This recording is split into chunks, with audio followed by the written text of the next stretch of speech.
Welcome back to our news bulletin. We start from Afghanistan, where the Taliban say both the US and the group must focus on the implementation of the peace deal. The US and the Taliban representatives signed the deal in Doha on February 29th to end the long-running Afghan war.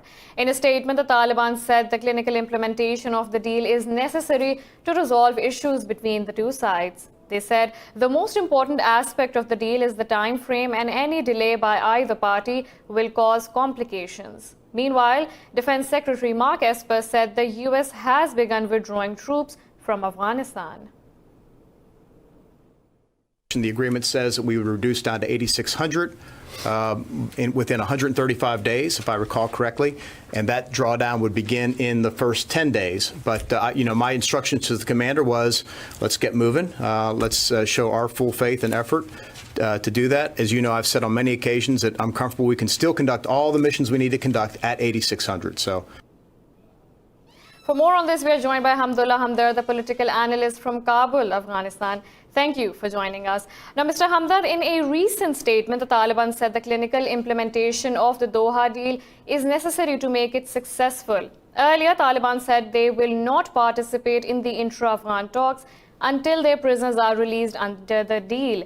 How can the intra-Afghan dialogue achieve peace in this complex situation?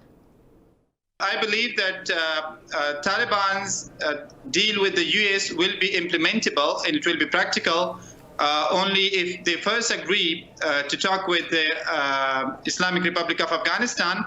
Once the Afghan government and the Taliban agree on the intra-Afghan peace talks, then they can go for releasing the Taliban fighters or the Taliban prisoners, and also Taliban can release the prisoners of the Islamic Republic of Afghanistan. I believe as long as there is no understanding and no agreement between the Afghan government and Taliban, only the agreement between the US and the Taliban will not be something implementable by the Islamic Republic of Afghanistan, as it will question the independence of the Islamic Republic of Afghanistan. And President Ghani may be looking forward to having an agreement with the Taliban on the intra-Afghan peace talks initiation. Now, Mr. Hamdard, you've said that the deal will only be implementable after talks with Afghan government. However, if the intra-Afghan talks fail to start, how will it impact the recent US-Taliban deal, keeping in view that the US is going to the elections in November? We all know that the US is trying its best, especially Donald Trump is trying his best to have achievements for the presidential elections, to have some strong statements during the presidential campaigns.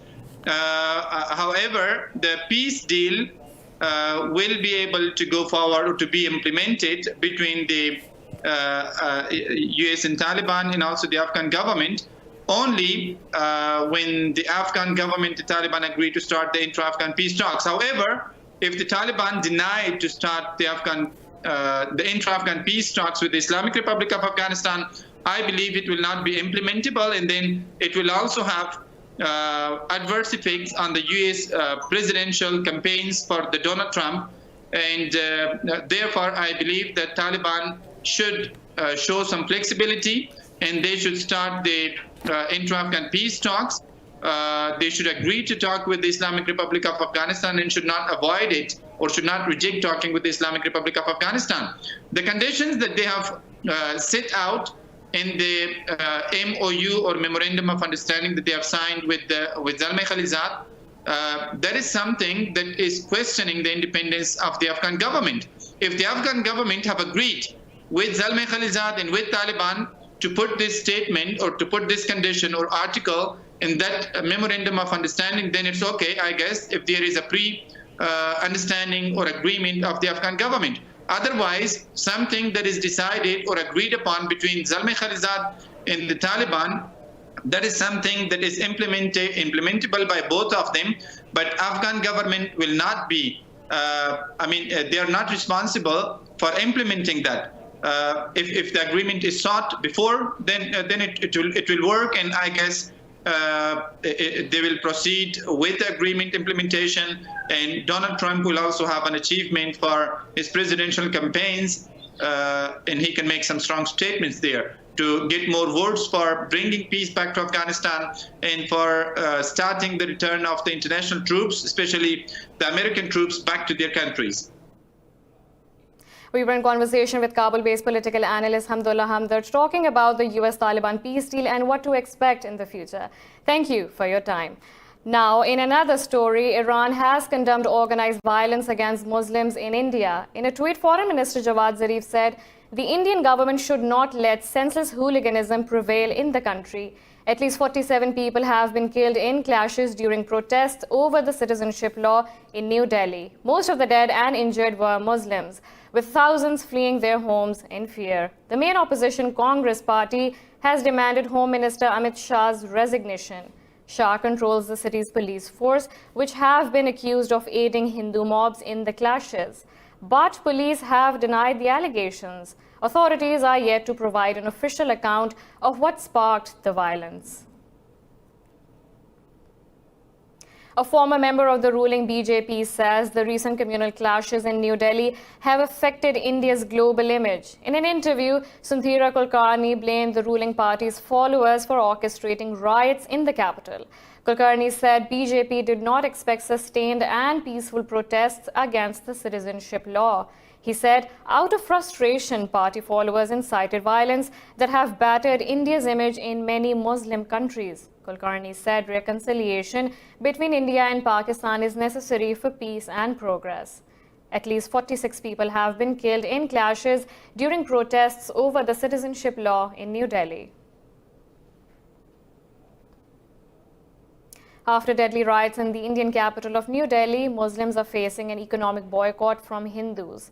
47 people were killed and over 350 others injured during violence that started during Anti-Citizenship Act protests. Muslims in the affected area say they are being denied groceries by Hindu shop owners as Muslim shops have either been shut down or burnt. They have also reported jobs and raw material for their businesses being refused.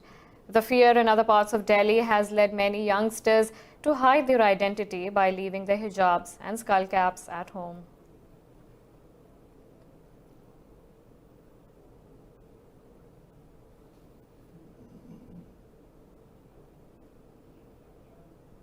More from India. A Delhi court has deferred the hanging of 4 convicts in 2012 gang rape case for the third time in 6 weeks. The convicts were scheduled to be hanged early morning today. The court said the decision is being given after one of the convicts sent mercy plea before the president. In its verdict, the court said any condemned convict must not be executed with a grievance against courts for not acting fairly. All 4 convicts have moved curative petitions and mercy pleas in previous weeks, which were dismissed. 6 people gang raped a girl in a moving bus in Delhi in 2012, who died of injuries 2 weeks later. Sri Lankan President Gotabaya Rajapaksa has dissolved the parliament. The constitution gives the president powers to dissolve the parliament after completing 4.5 years of its 5-year term. The president has called a snap election for April 25th, 6 months before the scheduled general election. Rajapaksa was elected to office last November, but has said he cannot work freely because his powers have been limited by the opposition. He faces restrictions because the opposition commands a majority in the 225-member parliament.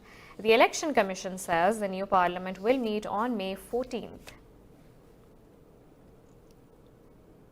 Israeli Prime Minister Benjamin Netanyahu has claimed victory in the country's 3rd general election in a year. More in this report. After 2 failed attempts to form a government, Israel has been plunged into political chaos. 2 previous rounds of voting, one in April 2019 and a second in September, delivered nothing but successive deadlocks. Even after the 3rd election, the exit polls show Netanyahu leading against arch-rival Benny Gantz, but still 2 seats short of a majority in parliament. While Netanyahu will likely be tapped by President Reuven Rivlin to form a government, his path to a 61-seat majority remains unclear.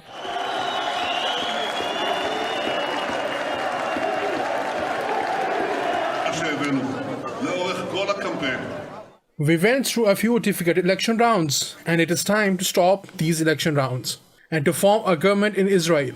It is time to reunite It is time to reconciliation. Three projections gave Netanyahu's right-wing Likud party 36 to 37 seats. Gantz's centrist blue and white alliance has between 32 and 34 seats. Gantz was underwhelmed by the results.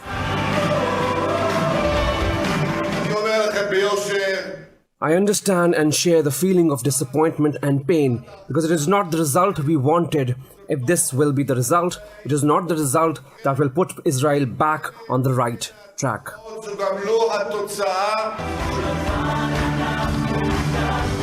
Neither of the two main party leaders have been able to command a majority in the 120-seat parliament in the last two elections.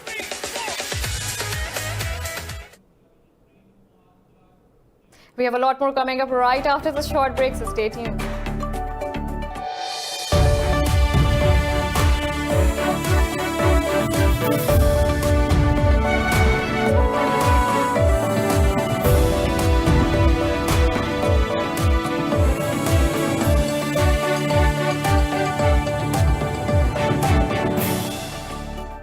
Welcome back to our news bulletin. Ankara says a Turkish soldier was killed in an attack by Syrian forces in northwestern Idlib province. The defense ministry said another soldier was wounded in the artillery fire from Russia-backed government forces. The ministry said Turkey retaliated with full force and Syrian targets were heavily struck and destroyed. Meanwhile, clashes between Syrian forces and rebels continue in the northwestern strategic city of Sarakeb. Syrian state media claims government forces had gained control of the city back from the rebels. It said government forces entered Sarakeb after they fought fierce battles against the terrorist organizations. Tensions in Syria are high since Turkish and government forces exchanged multiple assaults in the last 2 months. Turkey has rejected an EU offer of €1 billion aid to keep 4 million migrants instead of letting them cross into Greece. At a news conference in Istanbul, Turkish President Recep Tayyip Erdogan accused Greece of killing 2 refugees. Erdogan also criticized the EU for not sharing the migrants' burden with Turkey. The president warned millions of migrants will soon head for Europe. Meanwhile, EU interior ministers will hold an emergency meeting tomorrow over the crisis. Thousands of people have massed on Turkey's border with Greece, which is taking all steps to prevent them from entering. For more on this, we are joined by Valeria Janota, analyst from Ankara. Thank you for your time. Now, the Syrian refugee issue is becoming worse day by day. It apparently seems unsolvable. You have been following the matter. What is the situation on the ground right now? Well, the situation is a bit critical in a way that after the Assad regime attacked the Turkish army last Thursday, the Turkey started a military operation with foot on the ground in the aerial operation. Day by day, the Turkish armed force is gaining ground in Idlib and around the city of Idlib. Of course, the superiority or the Turkish military is much more higher comparing to the Assad regime. However, on the other side, Assad closed the airspace to the Turkish flight, so the situation is becoming more hectic. We don't have to underestimate that behind the Assad forces there are the Russians. I mean, the Assad regime is backed by Russia and Iran. There are some rumors that Ankara has already targeted some Shia militias related to Iran and some Lebanese militias as well, like Hezbollah. Diplomatic level, the time is getting hectic in the sense that there have been a sort of missions coming from Turkey, both from American side, NATO side, and Russian side, in order to find a solution in the ground. But the distance between Turkey and Russia is very wide, in the sense that Turkey wants to stay in Idlib, in the Syrian territory, by claiming the Sochi agreement of September 2011 and 2018, allowing the Turkish troops to stay there in order to... Now, Ms. Janota, you've said that the crisis is worsening. However, President Erdogan has rejected the EU's offer of €1 billion in aid and criticized the EU for not sharing the burden. Do you think the Turkish economy is in a position to hold 4 million migrants, even if it gets the €1 billion aid? Well, definitely the Turkish economy is not experiencing the best time ever. I mean, there are some structural problems. However, the matter on the table now, it's not just at the economic level, but even at the level of pride, I mean, from the Turkish government. There is this feeling of feeling abandoned and isolated by the European Union. I mean, as a matter of fact, Turkey is dealing with the migration crisis since the eruption of the crisis in Syria in 2011, and so far has invested something like $40 million in hosting the refugees. In the other side, the European Union just signed the deal with Turkey in 2016, and they promised from the European side to grant to Turkey €6 billion, that nowadays not all this amount of money has been received by the Ankara authorities. So there is a sort of lack of trust. And of course, there are some economic issues domestically and some sort of social fracture within the social society. I mean, there is a sort of discontent towards the refugees. I mean, we should consider that nowadays in Turkey there are almost 4 million refugees that are located in the main cities. The emergency situation is almost over. Like what I say about the emergency situation, that the hosting camp has been closing day by day. I mean, so far there are just 4 hosting camps in the... Now, Ms. Janota, we see that moving forward, the EU interior ministers are planning to hold an emergency meeting on the crisis tomorrow. What are the chances of this meeting devising a workable strategy to resolve the issue? Yes, actually today the High Representative of the European Union is coming to Ankara along with the Commissioner for the Crisis, and they are intended to meet the President. Of course, the situation is critical from the European Union side. It has a lot of thousands of people are trying to leave Turkey and crossing rather the sea or crossing the Turkish border to reach Greece. But the Greek authorities are constantly stopping them, and unfortunately we are counting already some deaths.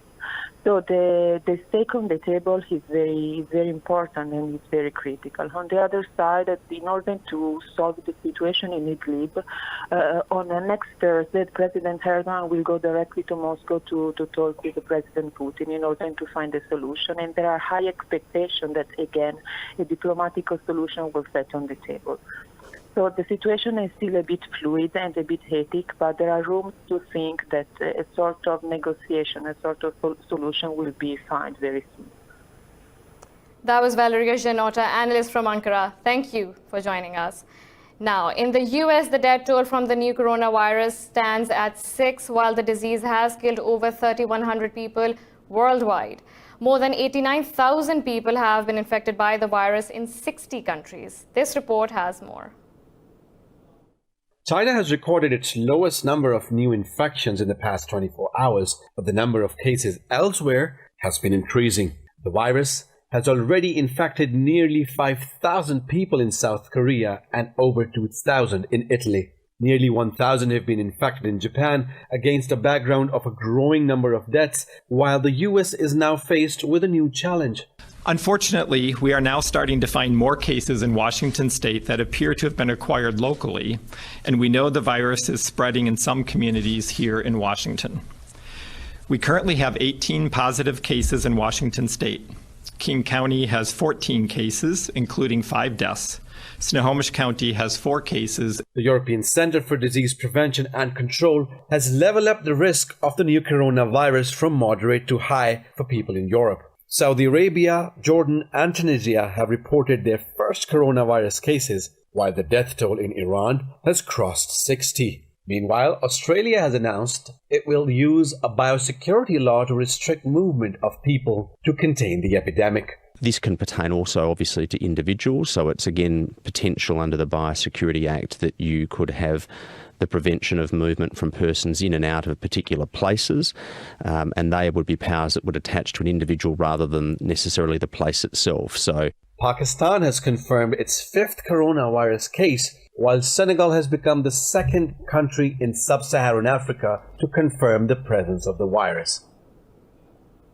In U.S. presidential elections, moderate Minnesota Senator Amy Klobuchar has dropped out of the race for the 2020 Democratic presidential nomination ahead of Super Tuesday. Following Mayor Pete Buttigieg, Klobuchar endorsed former Vice President Joe Biden in an apparent effort to block the progressive Bernie Sanders. This report has details. Democrat supporters across America are set to vote in the biggest day of their primaries to pick a contender against President Donald Trump in November's elections. 14 U.S. states will offer 1,357 delegates, while in some of the states, early voting is already underway. Early front-runner Vermont Senator Bernie Sanders urged supporters of the dropped-out moderate candidates to join his campaign. And tonight, I want to open the door to Amy's supporters, to Pete's supporters. I know that there are political differences, but I also know that virtually all of Amy's support and Pete's support understand that we have got to move toward a government which believes in justice, not greed.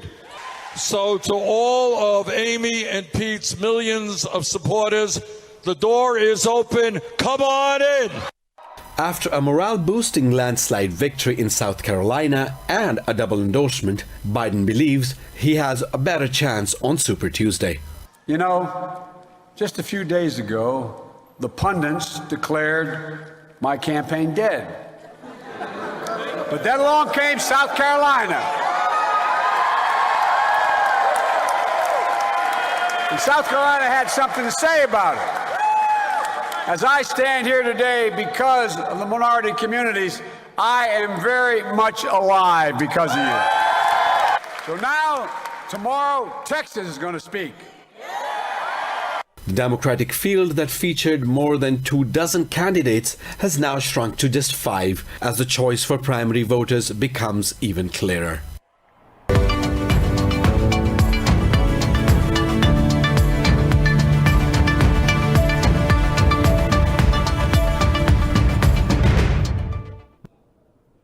Asian markets are trading mixed as investors continue to record modest recovery following last week's record losses.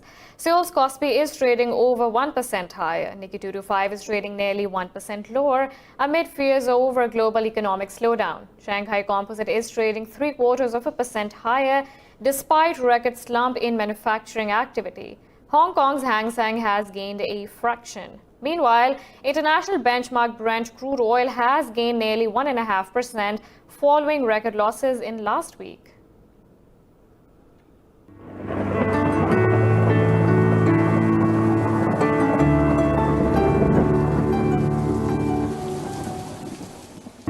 Now let's look at the weather from around the globe.